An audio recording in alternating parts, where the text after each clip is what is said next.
Каждый человек, каждый профессионал предъявляет сам себе счет и знает, что у него удалось лучше, что хуже. И это вот тот самый личный счет. Что вы считаете наиболее удавшимся вам, вашей личной победой на посту министра за это время? Это один подход такой, да. А есть люди, которые идут и ничего не смотрят. Словно один даосский, другой конфуцианский подход. То, что ты предлагаешь, конфуцианский, а может быть, Дмитрий Евгеньевич у нас даос? Мы делаем то, что... Интеллигентно рефлексирующий человек, который точно оценивает то, что он делает. Абсолютно. Никогда не оценивает. Конечно. Конечно, 100%. Вот без шуток. Без шуток. Я ведь выходец из Советского Союза. Делаем, что в наших силах. И жизнь нужно прожить так, чтобы не было мучительно больно за бесцельно прожитую жизнь. Вот по этому принципу. Есть возможность, и даже сверхвозможности мы делаем. Что-то удается, что-то не удается в силу субъективных, объективных обстоятельств. Объективных, скорее всего. Но, по крайней мере, мы стараемся делать так, чтобы жизнь культурная немножко так встрепенулась. А чувство разочарования все-таки иногда бывает, что бывает. Вы наталкиваетесь на какую-то стену? Бывает. Бывает, когда я слушаю плохое исполнение. Когда я прихожу в театр оперы и балета, и меня не устраивает исполнение партитуры оркестром. Когда по независящим от меня обстоятельствам проект какой-то не состоялся так, как я его вижу. Бывает, конечно. Работа чиновника – это ведь серия побед, неудач, разочарований и свершений. Красиво сказано. Победа-то все-таки есть в этом перечне. Евгеньевич, меня вот лично волнует несколько вопросов, да? Давно волнует. Мы же знакомы как бы не первый день. И не первый год. И не первый год, не первый там, все остальное. Вот вы человек, я сейчас говорю очень искренне, без стёба, да, с какой-то глубокой внутренней культурой. Вот культура из большой буквы. Как это образовалось, откуда? Я реально не знаю, вот ничего про вас, да, как это.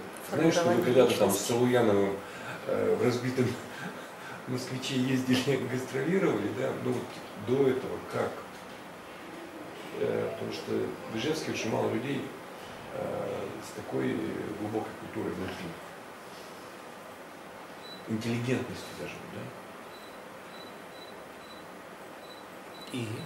Вот, откуда у вас это появилось? Откуда? От родителей. От родителей, да. От родителей и от учителей, которые по жизни идут. Или шли.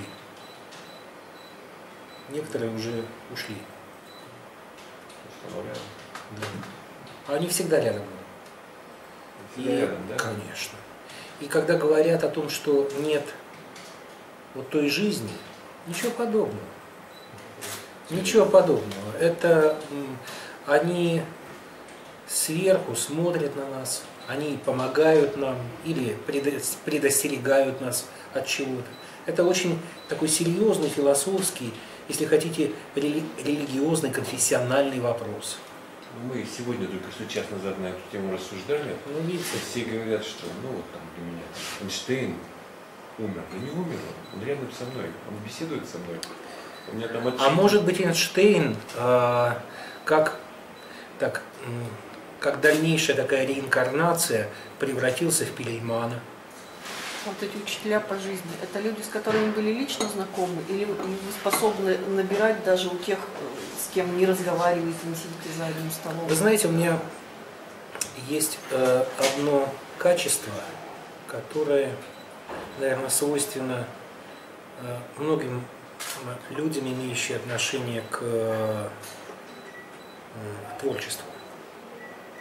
Когда я читаю книгу, такое ощущение, что я нахожусь именно в тех предлагаемых обстоятельствах, что я один из героев того, что я сейчас читаю.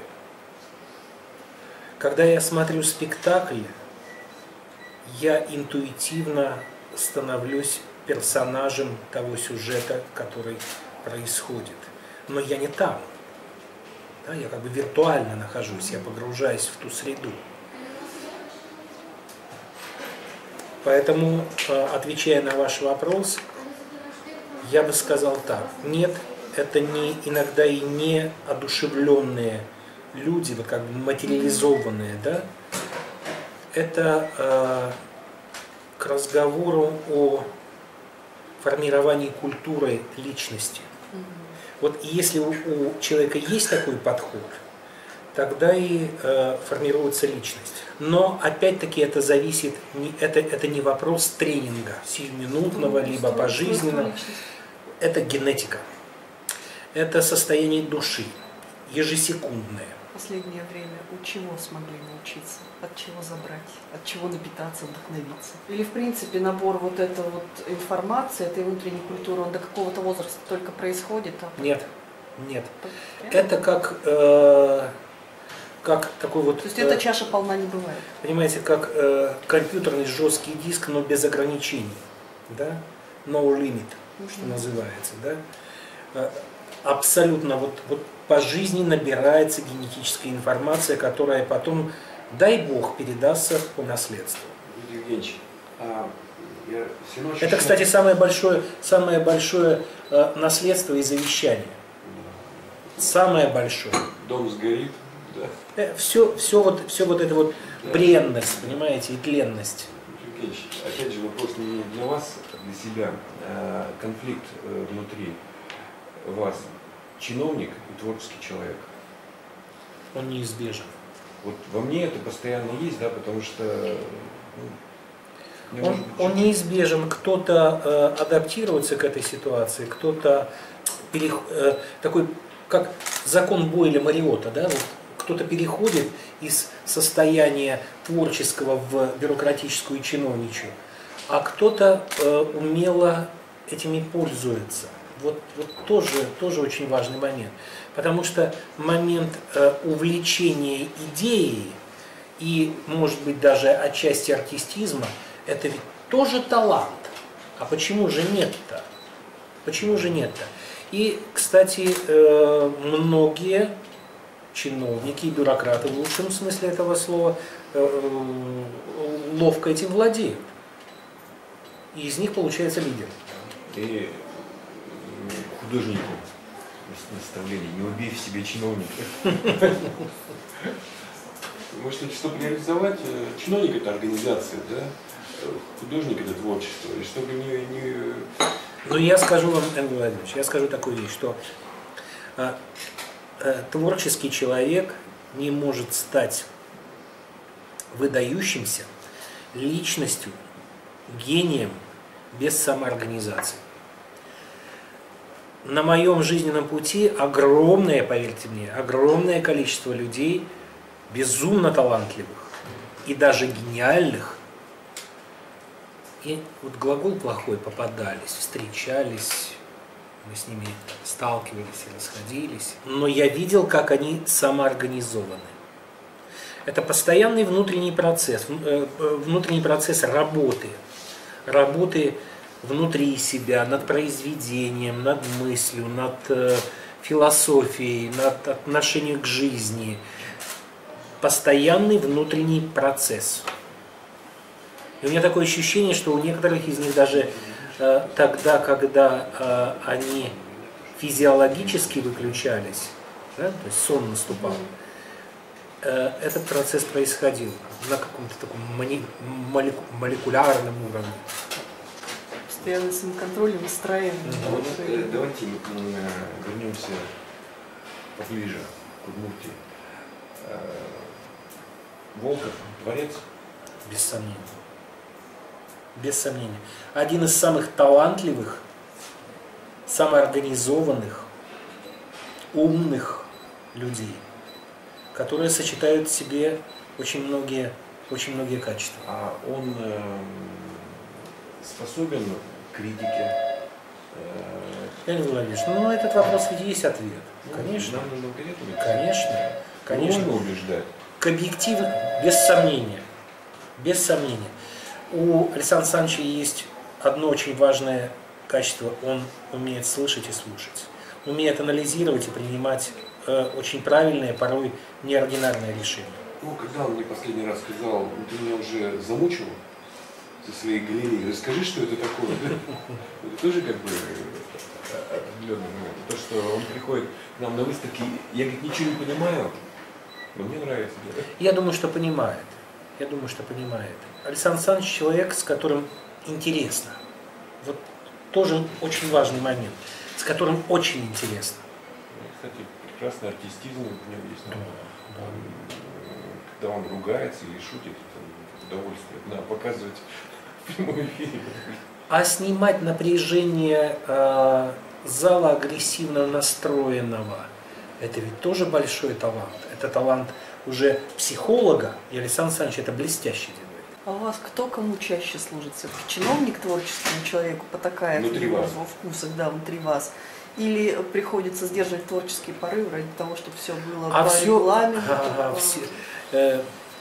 Анечка, все зависит от того, с кем я общаюсь. Вот сегодня с утра у меня была группа творческих людей из состава симфонического оркестра. Там появится скоро новый руководитель.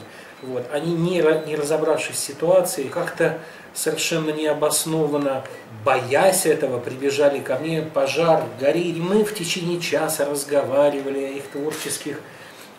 их творческих перспективах. И в финале они мне сказали: ну да, конечно, но самое главное, Дмитрий Евгеньевич, имейте в виду, чтобы не было понижения заработной платы, и у нас были бы зарубежные поездки. То есть итог нашей встречи. Кто угодно, пожалуйста, меняйте руководителя этого на этого, но самое главное. Вообще не возникает ли иногда критическое отношение к государственным институциям культурным?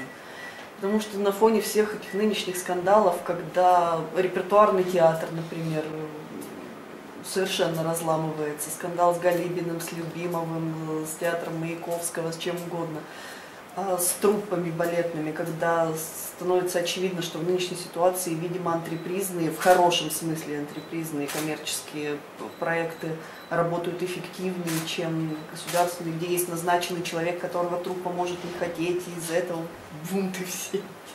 Но вы же глубже в ситуации гораздо, чем я, вы понимаете, о чем я говорю. Может, отпустить их от государства, пусть сами. В свободное плавание? Ничего подобного, не выживут.